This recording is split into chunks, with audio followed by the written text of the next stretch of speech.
हाय दोस्तों, welcome to finance family. आज के हमारे एसएम बुलेटिन यानी कि स्टॉक मार्केट बुलेटिन एपिसोड 18 में आपका बहुत बहुत स्वागत है। आज हम निफ्टी के ऊपर डिस्कशन करेंगे कि निफ्टी आने वाले टाइम में कैसे मूवमेंट कर सकती है। आपने बहुत जगह पर सुना होगा कि एफआईएस स्टॉक बेच रहा है इसलिए मार्केट नीचे आ रही है, तो उसका क्या लॉजिक है? एफआईएस क्यों बेच रहा है, वो क्या कर सकते हैं आने वाले टाइम में, उसके पीछे का लॉजिक क्या है और उसके वाले मार्केट में मूवमेंट कैसे आ सकती है, उसके ऊपर आज हम डिस्कशन करेंगे। साथ ही साथ जो ये मार्केट नीचे आ रही है, कौन सा ऐसा पॉइंट है जहाँ पर हमें फिक्स हो जाएगा कि निफ्टी यहाँ से टाइम वाइज करेक्शन की जगह प्राइस वाइज करेक्शन में एंटर कर सकती है। उस पॉइंट के ऊपर भी डिस्कशन करेंगे कि कौन सा सपोर्ट लेवल है या फिर कौन सी ऐसी वो लाइन है। तो आज का वीडियो इंपॉर्टेंट होने वाला है, तो इसे पूरा ज़रूर देखेगा। तो चलिए शुरू करते हैं आज के वीडियो को।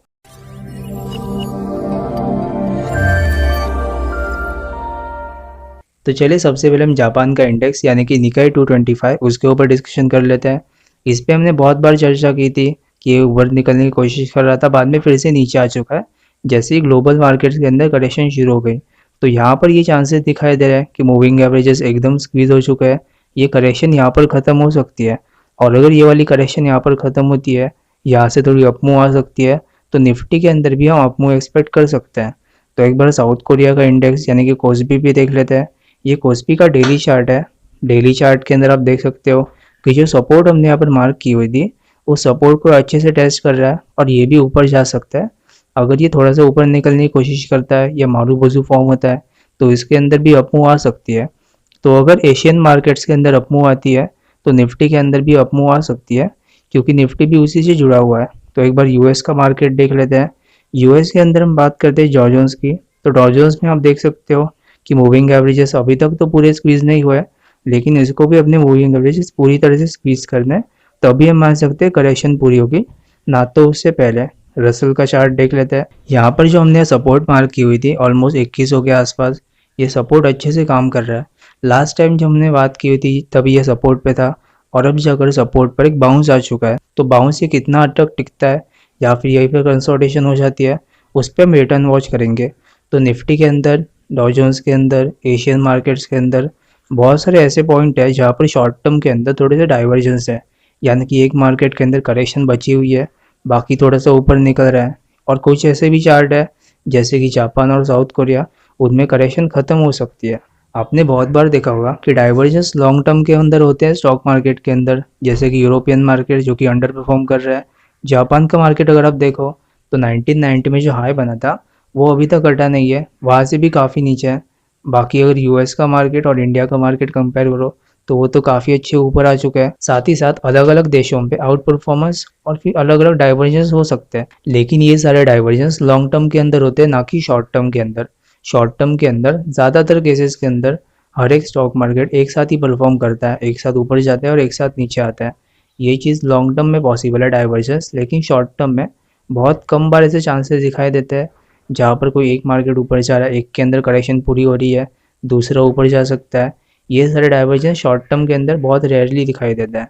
तो एक बार यहाँ से समझ लेते हैं कि जापान और साउथ कोरिया, इन दोनों के अंदर करेक्शन ख़त्म हो सकती है, और अगर इन दोनों के अंदर करेक्शन ख़त्म होती है तो ये अब मुँह दिखा सकते हैं। साथ ही साथ नैस्डैक का चार्ट देख लेते हैं।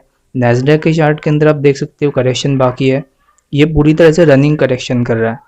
ये रनिंग करेक्शन का मतलब है हायर हाइज तो बनाता है, लेकिन फिर भी करेक्शन कर रहा है। तो यूएस के अंदर टोटल 4 इंडेक्स है, जो कि है नैस्डैक, S&P 500, डॉ जोन्स और रसेल। इन चारों इंडेक्स, हर एक इंडेक्स अलग अलग परफॉर्म कर रहा है। एक ही देश के अंदर 4 इंडेक्स है और वो चारों अलग अलग परफॉर्म कर रहा है। तो ये भी काफ़ी बड़ा डाइवर्जेंस है, ये भी काफ़ी रेयरली दिखाई देता है। और अगर हम इंडिया की बात करें तो इंडिया के अंदर आप देख सकते हो कि बैंकिंग काफ़ी अच्छा परफॉर्म कर रहा था, वो अब रुका हुआ है। आईटी काफ़ी अच्छा परफॉर्म कर रहा है, लेकिन मेटल में आउट परफॉर्मेंस नहीं है। मेटल पहले अच्छा परफॉर्म कर रहा था, लेकिन अब जाकर खड़ा हो चुका है। ऑटो सेक्टर खड़ा हो चुका है, तो यहाँ पर आईटी परफॉर्म कर रहा है और मेटल खड़ा हो चुका है। तो इंडिया के अंदर भी कुछ हद तक डाइवर्जेंस है। हमें यहाँ पर ये पता लगाना काफ़ी मुश्किल है कि अगली मूवमेंट अगर एक साथ आती है या फिर एक एक्सचेंज के अंदर कोई मूवमेंट आती है तो उसके अंदर इंडिया पे कैसे इम्पैक्ट होगा। तो इसके लिए हमें इंडिया स्पेसिफिक देखना है और उसके अंदर भी स्टॉक स्पेसिफिक काम करना है, ना कि इंडेक्स को देखकर। आपने यहाँ पर बहुत लोगों से सुना होगा कि एफआईएस मार्केट में सेल कर रहा है इसलिए मार्केट गिरी है। तो यहाँ पर एक लॉजिक की बात ये भी है कि एफआईएस आप देख लो कि कौन से सेक्टर के अंदर ज़्यादा वेटेजेस थे, जैसे कि फाइनेंशियल या फिर बैंकिंग सेक्टर के अंदर एफआईआईज़ का वेटेज काफ़ी ज़्यादा था। अगर हम बैंकिंग सेक्टर की बात करें तो HDFC bank, ICICI bank, Kotak bank, इनके अंदर एफआईआईज़ की काफ़ी बड़ी होल्डिंग थी और वही स्टॉक ज़्यादा नीचे गिर रहा है, बैंकिंग सेक्टर ज़्यादा नीचे गिर रहा है। लेकिन अगर आप एल को कंपेयर करो तो एल तो ज़रा सा ही नीचे हो चुका है ऊपर से। अगर हम मेटल सेक्टर की बात करें तो वो तो एक ही जगह पर खड़ा हुआ है, ऑटो सेक्टर भी एक ही जगह पर खड़ा हुआ है, लेकिन बैंकिंग सेक्टर काफ़ी नीचे आ चुका है। साथ ही साथ फार्मा, एफएमसीजी भी काफ़ी नीचे आ चुका है। लेकिन अगर एफएमसीजी की बात करें तो उनके अंदर भी एफआईआईज़ की होल्डिंग काफ़ी ज़्यादा थी और वो भी अभी अंडर परफॉर्म कर रहा है। तो एफआईआईज़ का मतलब ये है कि एफआईआईज़ ऐसा हो सकता है कि एफएमसीजी और बैंकिंग या फिर फाइनेंशियल्स, इनके अंदर से पोजीशन थोड़ी सी कम कर रहा है और फाइनेंशियल की जगह इंफ्रा के अंदर या फिर मेटल के अंदर पोजीशंस बढ़ा रहा है। तो इंफ्रा और मेटल ये आउट परफॉर्म कर सकते हैं, ऑटो भी आउट परफॉर्म कर सकता है और ये बैंकिंग और एफएमसीजी ये दोनों अंडर परफॉर्म कर सकते हैं। अगले महीने के अंदर हम बैंकिंग सेक्टर के ऊपर डिस्कशन करेंगे पूरे स्टॉक्स के ऊपर। वहाँ पर आप देख लोगे कि बैंकिंग सेक्टर के अंदर बहुत बड़ी करेक्शन शुरू हो सकती है और इस करेक्शन के अंदर ये भी पॉसिबल है कि हम इसे ट्रेडिंग के लिए भी हाथ न लगाएं। तो एक बार कॉपर का चार्ट देख लेते हैं। ये कॉपर का डेली चार्ट है। डेली चार्ट के अंदर आप देख सकते हो कि प्रॉपर एक मूविंग एवरेजेस स्क्वीज हो चुके हैं, उसके बाद ब्रेकआउट भी आ चुका है, थोड़ा सा ऊपर निकलने की कोशिश कर रहा है। जैसे ही कॉपर के अंदर कोई मूवमेंट आती है हमारे यहाँ पर मेटल स्टॉक के अंदर मूवमेंट आ सकती है, जैसे कि हिंदुस्तान कॉपर ये सारे मूविंग एवरेजेस स्क्वीज कर चुका है।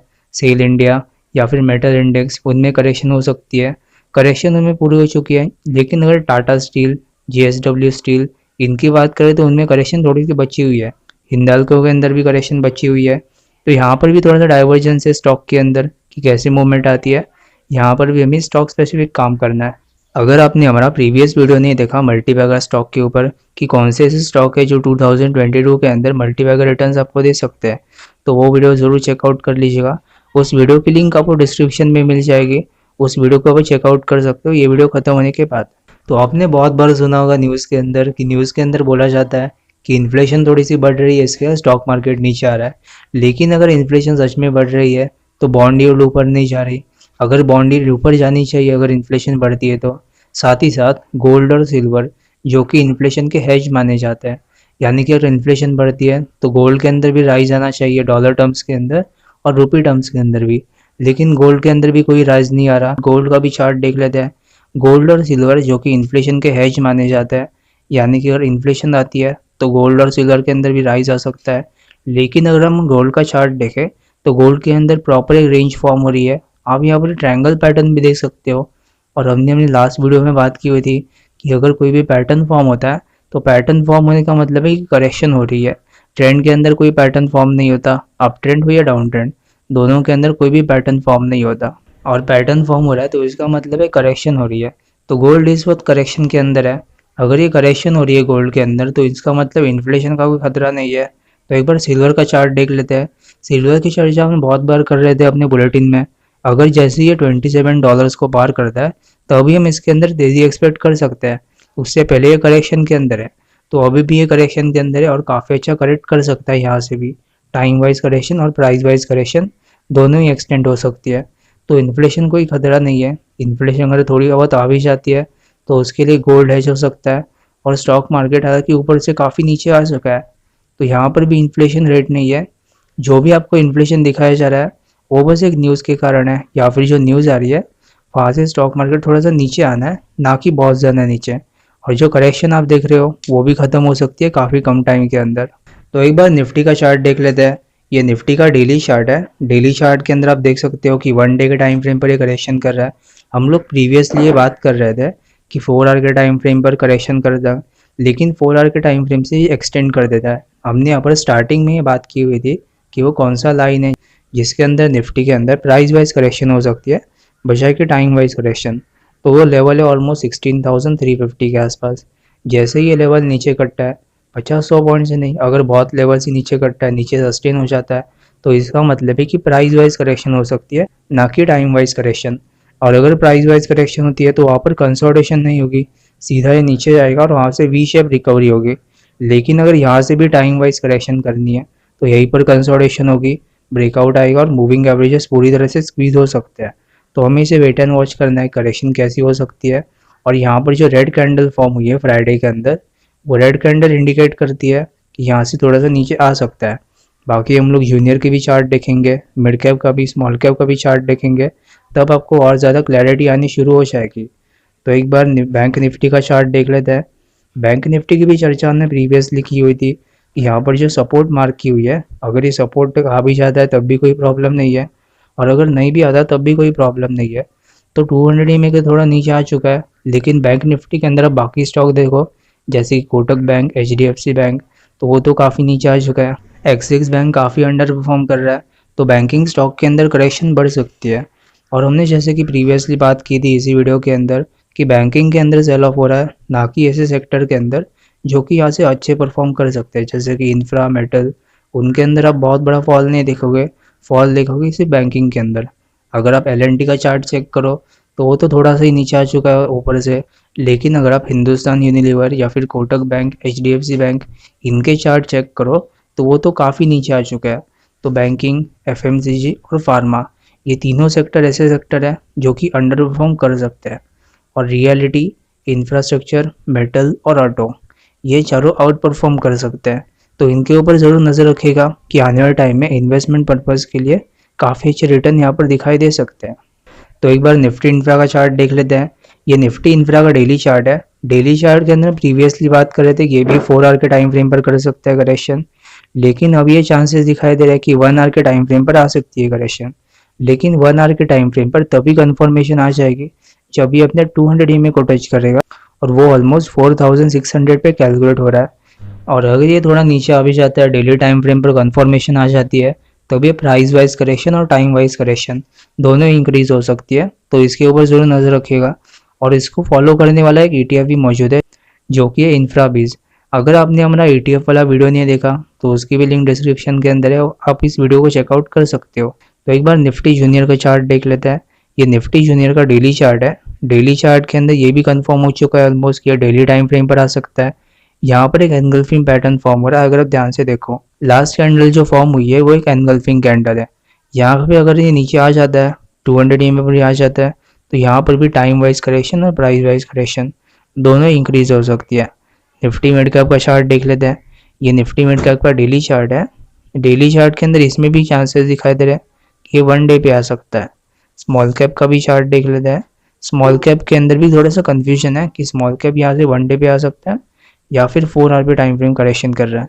स्मॉल कैप के अंदर हमें वेट एंड वॉच करना है कि कैसी मूवमेंट आती है। अगर आप स्मॉल कैप का लॉन्ग टर्म व्यू जानना चाहते हो तो हमारा प्रीवियस वीडियो चेकआउट कर सकते हो, जिसके अंदर हमने स्मॉल कैप का लॉन्ग टर्म व्यू बताया हुआ है। तो लास्ट में हम निफ्टी मेटल का चार्ट देख लेते हैं। ये निफ्टी मेटल का डेली चार्ट है। मेटल सेक्टर काफ़ी स्ट्रॉन्ग है, काफ़ी साल से अंडर परफॉर्म कर रहा है। ऑलमोस्ट 2008 से लेकर 2020 तक ये अंडर परफॉर्म कर रहा था। उतनी बड़ी करेक्शन ही पूरी कर चुका है, तो उसके बाद जो मूव आएगी वो भी काफ़ी बड़ी होगी। नीचे से अगर आप गिनो तो ये भी 3 गुना हो चुका है स्टॉक, लेकिन इसके अंदर भी अपमूव खत्म नहीं हुई। टाइम वाइज करेक्शन बची है, प्राइस वाइज करेक्शन पूरी हो सकती है। और अगर ये 200 EMA पे आ जाता है वापस कंसोलिडेशन करने, तो यहाँ से और थोड़ा टाइम ले सकता है करेक्शन को पूरा करने। लेकिन कॉपर कैसे परफॉर्म करता है इंटरनेशनली, उसके ऊपर भी बहुत सारे रीजंस रहेंगे कि वो कैसे परफॉर्म करता है। साथ ही साथ निफ्टी के अंदर करेक्शन कैसी पूरी होती है, उस पर भी बहुत सारे फैक्टर्स इंक्लूड रहेंगे। बाकी स्टॉक के अंदर करेक्शन बची हुई है तो उस पर भी करेक्शन हो सकती है। तो निफ्टी मेटल के ऊपर ज़रूर नज़र रखिएगा। जैसे ही छोटी मोटी करेक्शन पूरी हो जाती है, हम इसे लॉन्ग टर्म के लिए बाय कर सकते हैं। लॉन्ग टर्म के लिए काफ़ी अच्छे स्टॉक साबित हो सकते हैं। अगर आप प्रीवियस वीडियो भी देख सकते हो, उसके अंदर मेटल स्टॉक इंक्लूड किया है, जैसे कि सेल का लॉन्ग टर्म व्यू बताया गया है। तो सेल को भी आप बाय कर सकते हो लॉन्ग टर्म के लिए। Tata steel, JSW steel, almost सारे मेटल स्टॉक काफ़ी अच्छे लॉन्ग टर्म के लिए, तो मेटल स्टॉक को भी आप लॉन्ग टर्म के लिए बाय कर सकते हो।